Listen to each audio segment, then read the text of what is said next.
Hello everybody, welcome to Rabona TV's Weekend Recap. My name is Paco, and let's do this. Top 4 league, some huge matches and results.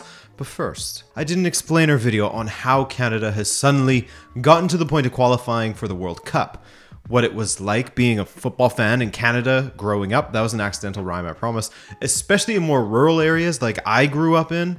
And I sprinkle some personal stories in there as well when it comes to identity for those of us from immigrant backgrounds, etc. So do check it out if you have some time and you want to familiarize yourself with this big football revolution in Canada and get to know me a bit better as well. I mean, take it from my dad. He basically said it was my best video to date. So I don't know. You tell me. A very boring match between Watford and Liverpool, as Watford's form of being not very good at all continued, while Liverpool exhibited similar form, at least by their own standards. You can put the knife down, man. I'm not slandering Liverpool, don't worry.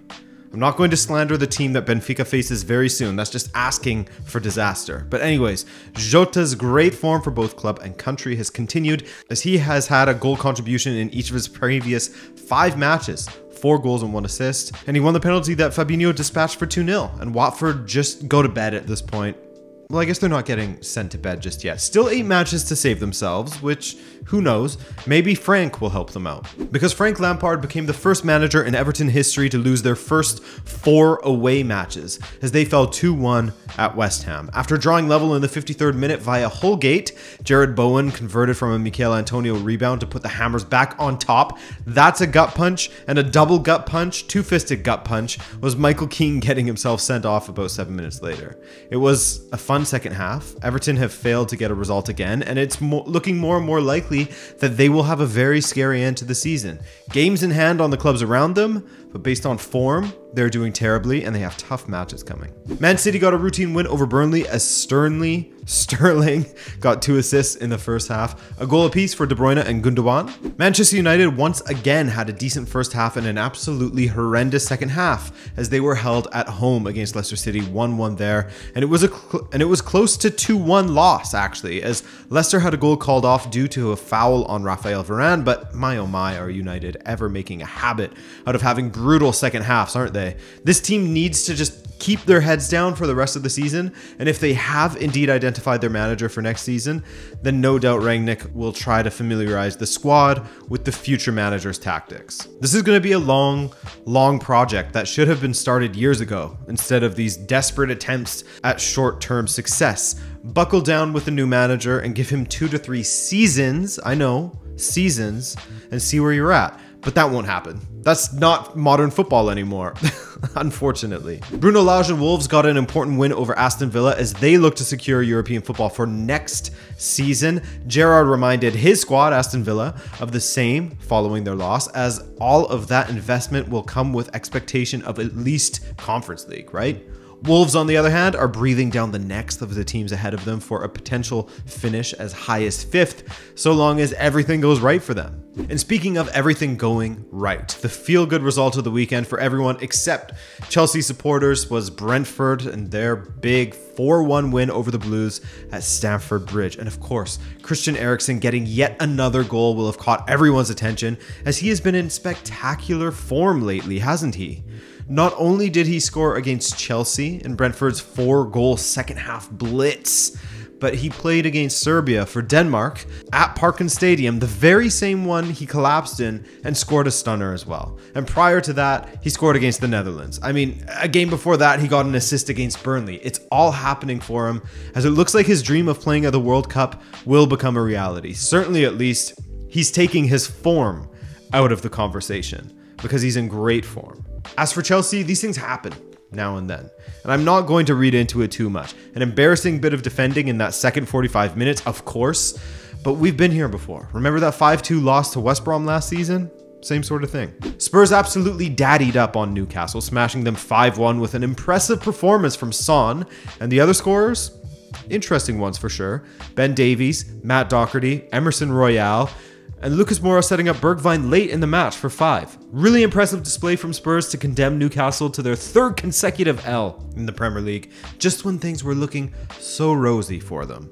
So after this weekend's matches, as we look at the scores and standings, Man City are still top of the table by a single point, and they faced Liverpool next week, while Chelsea have fallen further behind them with the loss. Tottenham have jumped over Arsenal for the moment, as Arsenal still have some sorting to do as far as matches played. They play Palace today. United continue to float down the river to hang out with West Ham and Wolves in the battle for either Europa or Conference League at the moment. Remember El Clasico and how poor Real Madrid looked? Well, they didn't look great against Celta de Vigo this past weekend, but the difference was they had Karim Benzema in their ranks this time. You know, Alphonso Davies said recently, and stick with me here, that John Herdman is a great manager for Canada because of his man management skills and his various tactics that he has drilled Canada on to give them some flexibility tactically. He also said how other managers he has worked with just tell him to go out and play, basically. Increasingly lately, Real Madrid look like a club that Ancelotti has just chosen 11 players and said, go play your game, go figure it out. Not a single goal from open play against Celta de Vigo. They were awarded a hat-trick of penalties, of which Benzema managed to convert 2 of them, and Real came out on the other side with a 2-1 win. But it was uncomfortable, dude. 3 points in the end ahead of their Champions League clash against Chelsea, so that's fine, but they need to improve ASAP and get back to their form from around the fall. Juanmi masterclass. That's one of the biggest takeaways from this weekend in Spain. Juanmi want you to notice that he scored a first half brace, then got a second half brace of assists, meaning he was involved in every single one of his side's goals against Osasuna. There was a moment at 2-1 where it looked as if Osasuna would equalize, but Betis ran away with it following that. 4-1 Betis the final, as they make sure they are still in touching distance of that top 4. While I still have an Unai Emery video to make, King Emery and the boys did not cover themselves in glory this weekend as Villarreal fell 2-0 away to who? They lost 2-0 to who? Previously bottom of the table Levante, though with those 3 points that they got against Villarreal, they now have moved up to 19th. So give them the respect they deserve. That gave Athletic Club an opportunity to float up behind Villarreal and creepily look over their shoulder in the standings, as their 2-1 win over Elche puts them just 1 point behind King Emery, the Emir of Villarreal. Things you absolutely love to see. 1. Canada topping qualification to make it to their first World Cup. I'm joking. I'll stop saying that. But we also love to see João Felix excelling again. This boy just got voted as Atletico's Player of the Month for March, and for good reason, considering the run of form he was and has been on. This weekend against Basement Boys, more like the punching bag that sits in the basement unused because, you know, you said you wanted to get into boxing, and after doing it a few times, you gave up on it. It was too tiring. That's Deportivo Alavés at the moment. A boxing bag that has been abandoned in the basement, sitting in 20th. Anyways, long rambly metaphor aside, João Felix, he scored a brace against Deportivo Alavés while Luis Suarez came off the bench to do the same. First goal in over a month for the Uruguayan, who has been relegated to a bench role. Really have to manage his minutes, I guess, considering he's 35 now. And to be honest, he's been forced out by the form of, you know, Felix, Griezmann, Correa, whomever you want to look to. Rayo Vallecano had a 2-0 lead at halftime against Granada. What a result. Wrong. Asante Comasanya got himself sent off with 2 yellows in 2 minutes. One in the 49th and one in the 51st, and Rayo were finished. I mean, to begin with, Granada improved as the first half went along, and it was absolute domination in the second. In the 67th minute, they pulled one back, and to be fair to Rayo, they didn't suffer another goal until the 94th minute penalty from Mia to equalize. So 2-2 the final there. Good comeback. Valencia drew 0-0 with Cadiz, and then all eyes went to Barcelona hosting Sevilla. Barca versus Sevilla, my oh my. Dembele and Pedri are a treat to watch. Like I said on Twitter, Pedri will be the 2024 Ballon d'Or winner, but what I really mean by that is that he is an elite talent that should eventually get the recognition he deserves as he continues to excel. That goal that he scored against Sevilla was a chef kiss moment. That sealed the win, and just look at what that did to the table. That moved Barca up to second alongside Sevilla and Atletico, but Barca do have a match in hand at the moment. What a race, man.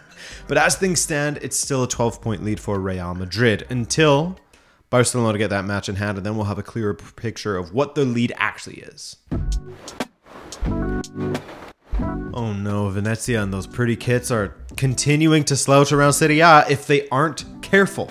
they'll have the nicest kits in Serie B because this weekend they fell 1-0 away to Spezia. Lazio welcomed Sassuolo, who always have the potential to be a banana skin, and despite the late flurry from Dionisi's side that saw them pull a goal back, they ultimately fell to Sarri's side. Sergej Milinkovic-Savic grabbed a goal once again as he takes his tally up to 9 on the season. Great season for him, 9 goals and 9 assists.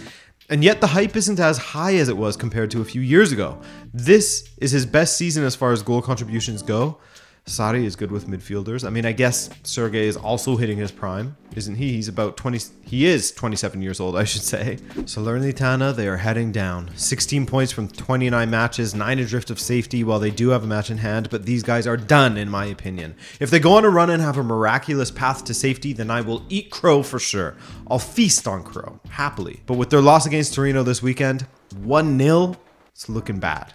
Fiorentina had an incredibly frustrating match up against Empoli, as matches often are when Empoli is involved because they are so well organized and difficult to play against at times. As Fiorentina basically set up the firing range, but they were shooting like stormtroopers for the most of it. Finally, their goal came in the second half when a Biraghi free kick was guided in by Nicolas Gonzalez. That was the winner, though Empoli did have a spicy goal disallowed in this one from a Di Francesco overhead kick on a rebound, disallowed due to a foul from Pinamonti on the keeper. 1-0 the final for Fiorentina. Atalanta versus Napoli, very enjoyable second half of this one.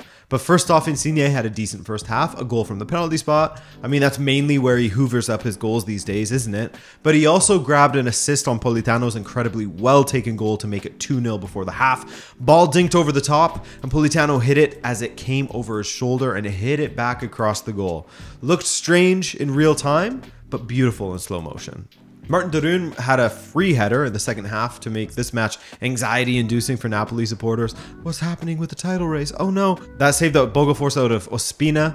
Very nice. But Napoli ended up hurting Atalanta on the counter. All credit to Koulibaly as he released Lozano, and then Lozano played it neatly in the path to Elmas to finish it off. 3-1 Napoli to put pressure on AC Milan, who don't play until today against the Bologna boys. Udinese absolutely clapped Cagliari 5-1, and José Mourinho's AS Roma went away to Sampdoria and won 1-0.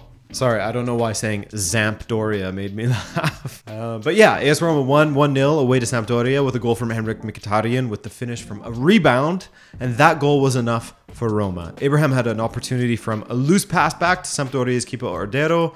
Man didn't have to make a single save in this game, by the way. Sorry, I should rephrase that. Beyond the goal he conceded, AS Roma didn't have another shot on target. 1-0 Roma, they are unbeaten in 10 matches in Serie A. The Derby d'Italia delivered, my friend. This was breakneck, wide open action from end to end, shitty tackles flying in everywhere. So long as nobody gets hurt, of course. Of course, Rabona TV's middle name is safety if you check our government identification. Tackle safely, everybody. Do not hurt people. I mean, Lautaro got a yellow from the off with that high boot on Locatelli that ensured Locatelli would be wearing a new chapeau throughout the first half. He then stuck a boot into the midriff of Danilo D'Ambrosio, Locatelli that is. Rabiot did his best to get himself sent off in the first half. Lautaro as well with that late challenge on Chiellini. I mean, it was chaos with 6 yellow cards in the first half alone. And of course, the penalty. The whole situation deserves a 6-part miniseries to explain all of the calamity that came from that, and we know that Juventus loves miniseries on their club, don't they? First off, the ref didn't call a pen at first, but upon reviewing it, awarded the penalty. Szczesny saves. There's a scramble for the rebound that ultimately ends up in the goal, but the ref calls a foul by Hakan, so no goal at this point, even though I didn't really think it was a foul rather than just a, run-of-the-mill coming together of players, but it didn't matter. Why? Because of good old De Ligt and his encroachment, meaning Hakan could take the penalty again. Oh, De Ligt. The man never fails to give away penalties, or in this case, a second shot at a penalty. This time, Hakan nailed it and put Inter in the lead. And I was out of breath at that point. And that was the only goal of the game. There were further penalty claims from Juve in the second half, none of them credible, at least in my opinion, as Vlahovic and De Ligt really tried their best to either manufacture contact or oversell minimal contact that the ref didn't fall for. But other than that, Juve played incredibly well in the second half. Zakaria hitting the post, what a run that was.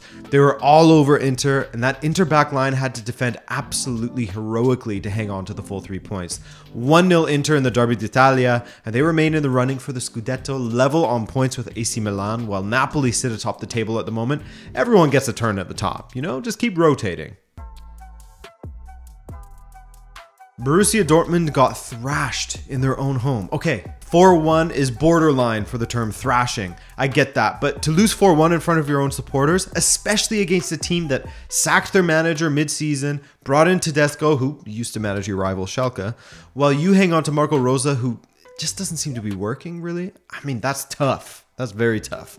One of the best players in the Bundesliga. I mean, you guys who have been here throughout the season will know of my love for Christopher Nkunku. I made a video on him earlier this season, and he destroyed Dortmund.